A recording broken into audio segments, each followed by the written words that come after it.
هذا هو الماسك ديال التمر والحليب. انا درت هنا غير 3 تمرات، حيدت ليهم العظم، كبيت عليهم الحليب وغادي نخليهم حتى كيتشربوا داك الحليب مزيان، يعني بحال كيتخمر، ونتلاقاو من بعد. خليته يومين في الثلاجه مع داك الحليب حتى تشرب مزيان.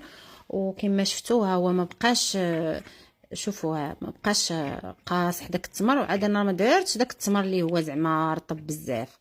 ها انتم شوفوا التمر ولا رطب. بغيتو تحيدوا له ديك القشره قبل ما ترقدوه في الحليب، حيدوها.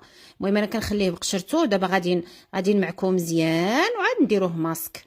التمر مهم بزاف، فيه البوتاسيوم، منغنيز، المغنيسيوم، النحاس، كالسيوم، الحديد، فيتامين بي، غني بالبروتينات، بالبوليفينول. المهم مهم بزاف لا للصحه لا هكايا. نديروه من الماسكات اللي صراحه زوينه البنات ديروها. كديروه على بشره نقيه. انا حتى العشيه عاد غنديرو بارد لانه كان في الثلاجه. كتخليوه 20 دقيقه، تقدروا ديروا حتى تحت عينيكم ماشي مشكل. ماسك زوين يعني كيعالج المشاكل ديال البشره وزوين، مهم بزاف ديروها البنات.